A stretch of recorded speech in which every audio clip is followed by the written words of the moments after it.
साथियों, चंद्रयान 3 की सफलता के बाद पूरी दुनिया में अंतरिक्ष के प्रति लोगों की रुचि बढ़ती ही चली जा रही है। तो आज हम इस वीडियो में आप सबके लिए लाए हैं अंतरिक्ष से संबंधित 20 बहुत ही महत्वपूर्ण सवाल और उनके जवाब, जिसे आप सबको जरूर जानने चाहिए। तो वीडियो शुरू करने से पहले हमारे चैनल पर पहली बार आए हो तो चैनल को लाइक, सब्सक्राइब, कमेंट और शेयर करना ना भूलें।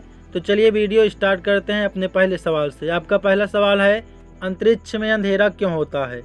साथियों, अंतरिक्ष में सूर्य की रोशनी जरूर होती है, लेकिन वहाँ ना तो वायुमंडल है और ना ही प्रकाश का प्रकीर्णन हो पाता है, इसलिए हमारी आंखों को अंतरिक्ष काला दिखाई देता है। आपका दूसरा सवाल है, अंतरिक्ष का रहस्य क्या है? साथियों, एक निश्चित ऊंचाई के बाद आकाश, गगन या नभ समाप्त हो जाता है, तब अंतरिक्ष की शुरुआत होती है। अंतरिक्ष एक वैक्यूम है जहाँ पर आप ध्वनि नहीं सुन सकते हैं। आपका तीसरा सवाल है, अंतरिक्ष में सूर्य क्यों नहीं है? साथियों, चूंकि अंतरिक्ष में वस्तुतः ऐसा कुछ भी नहीं है जो प्रकाश को बिखेर सके या हमारी आंखों तक पुनः विकीर्ण कर सके। आपका चौथा सवाल है, तारे रात में ही क्यों निकलते हैं? साथियों, तारे ज्यादातर रात में ही दिखाई देते हैं क्योंकि रात में सूरज की रोशनी नहीं होती है। आपका पांचवा सवाल है, क्या अंतरिक्ष में हवा नहीं है? साथियों, इसका उत्तर है, अंतरिक्ष में कोई भी आपकी चीख नहीं सुन सकता है। ऐसा इसलिए है क्योंकि अंतरिक्ष में हवा नहीं है, यह एक निर्वात है।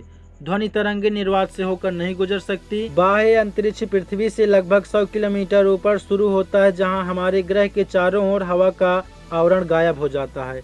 आपका छठा सवाल है, अंतरिक्ष में सबसे बड़ा रहस्य क्या है? साथियों, हम जानते हैं कि एक सुपरनोवा विस्फोट में एक तारकीय ब्लैक होल होता है जिसमें तारे का कोर फट जाता है, लेकिन कोई नहीं जानता कि महाविशाल ब्लैक होल कैसे बनता है। आपका सातवां सवाल है, अंतरिक्ष में कुछ क्यों तैरता है? साथियों, अंतरिक्ष में सूक्ष्म गुरुत्व का होता है, वहां पृथ्वी की तुलना में 89% कम गुरुत्व बल महसूस होता है। इसी वजह से वह हमेशा हवा में तैरते हुए ही देखे जाते हैं। आपका आठवां सवाल है, अंतरिक्ष में समय धीमा क्यों है? साथियों, इसका उत्तर है, अंतरिक्ष में ग्रेविटी का प्रभाव बहुत कम होता है और इसका प्रभाव समय पर कम होता है। इसका मतलब है कि अंतरिक्ष में समय की धारणा भी अलग हो सकती है। आपका 9वां सवाल है, अगर कोई इंसान अंतरिक्ष में खो जाए तो क्या होगा? साथियों, इसका उत्तर है, अगर कोई इंसान बिना स्पेस सूट के अंतरिक्ष में जाएगा तो तुरंत ही उसकी मौत हो जाएगी। बिना हवा के दबाव और निर्वात में सांस लेना असंभव हो जाएगा। बॉडी का खून और पानी उबलने लगेगा। सबसे पहले नाक से खून आएगा क्योंकि नाक की रक्तवाहिनियाँ कमजोर होती हैं। आपका 10वां सवाल है, अंतरिक्ष में कैसे खाते हैं? इसका उत्तर है, इसके लिए पानी के इंजेक्शन खास कंटेनर में होते हैं। साथ ही कुछ खाना प्राकृतिक रूप से खाया जाता है जिसमें नट्स आदि शामिल होते हैं। आपका 11वां सवाल है, अंतरिक्ष कहाँ खत्म होता है? इसका जवाब है, व्यावहारिक तौर पर हम अंतरिक्ष के अंत के बारे में सोच भी नहीं सकते। यह एक शून्य है जहाँ बहुविविधताएं निहित हैं। हमारा ब्रह्मांड अकेले हर दिशा में फैल रहा है और कुछ ही सेकेंडों में अरबों किलोमीटर की दूरी तय कर रहा है। अनंत अंतरिक्ष है जहां ऐसे ब्रह्मांड घूमते हैं और वास्तव में इसका कोई अंत नहीं है। आपका 12वां सवाल है, अंतरिक्ष स्टेशन नीचे क्यों नहीं गिरता है? इसका जवाब है, एक परिक्रमा करने वाला अंतरिक्षयान सही गति से चलता है, इसलिए उसके गिरने का वक्र पृथ्वी के वक्र से मेल खाता है। इस वजह से अंतरिक्षयान जमीन की ओर गिरता रहता है, लेकिन कभी उससे टकराता नहीं है। आपका 13वां सवाल है, चांद पर कौन सा जानवर आया था? साथियों, चांद पर आने वाला पहला इंसान आर्मस्ट्रांग था। हालांकि चांद पर जाने वाला पहला प्राणी एक कुत्ता यानी कुतिया था। उस कुतिया का नाम लाइका था। आपका 14वां सवाल है, अंतरिक्ष के अंदर क्या है? साथियों, अंतरिक्ष के अंदर सभी ग्रह, उपग्रह, नक्षत्र, तारे, उल्कापिंड, गैलेक्सी, मैग्नेटिक फील्ड और ब्लैक होल मौजूद हैं। आपका 15वां सवाल है, बाहरी अंतरिक्ष में रोने से क्या होता है? इसका उत्तर है, जब कोई अंतरिक्ष यात्री रोता है तो उसके आंसू उसके चेहरे से नीचे नहीं बहते, इसके बजाय उनकी आंखों के पास आंसू जमा हो जाते हैं और थोड़ा दर्दनाक भी हो सकते हैं। आपका 16वां सवाल है, अंतरिक्ष यात्री आखिर चलना क्यों भूल जाते हैं? साथियों, इसका उत्तर है, एक यात्री जो अंतरिक्ष में कई दिन या फिर महीनों बिताने के बाद पृथ्वी पर लौटते हैं तो वे चलना भूल जाते हैं। ऐसा इसलिए होता है क्योंकि अंतरिक्ष में गुरुत्वाकर्षण बिल्कुल शून्य होता है, जिसे हम जीरो ग्रेविटी कहते हैं।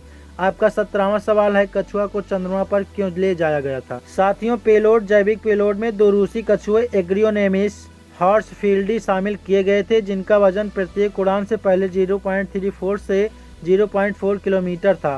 सोवियत वैज्ञानिकों ने कछुओं को चुना क्योंकि उन्हें कसकर सुरक्षित रखना आसान था। आपका 18वां सवाल है, मनुष्य अंतरिक्ष में कितने समय तक जीवित रह सकता है। साथियों, इसका उत्तर है आपके फेफड़ों में हवा के बिना रक्त आपके मस्तिष्क में ऑक्सीजन भेजना बंद कर देगा। लगभग 15 सेकंड के बाद आप बेहोश हो जाएंगे।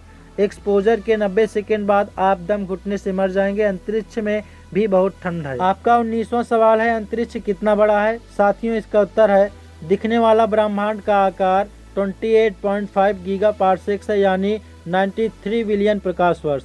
अगर इसे और साधारण भाषा में कहें तो 9300 करोड़ प्रकाश वर्ष, इसमें से करीब 14.26 गीगा पार्सेक्स की दूरी यानी करीब 4650 करोड़ प्रकाश वर्ष को वैज्ञानिकों ने देखा। आपका 20वां सवाल है, चांद पर जमीन बेचने वाला कौन है। साथियों, इसका उत्तर है लूना सोसाइटी इंटरनेशनल और इंटरनेशनल लूनर लैंड्स रजिस्ट्री जैसी कंपनियां चांद पर जमीन बेच रही हैं।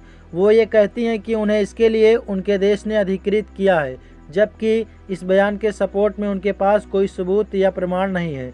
ऐसे में आप भी अगर चांद पर ज़मीन खरीदने की सोच रहे हैं तो सावधान हो जाए। तो साथियों, अगर आप सबको हमारी वीडियो अच्छी लगी हो तो नीचे कमेंट बॉक्स में ज़रूर बताएं और साथ ही हमारे चैनल को लाइक करें, सब्सक्राइब करें, कमेंट करें और शेयर करें। वीडियो पर पूरा अंतिम तक बने रहने के लिए आप सबका दिल से आभार।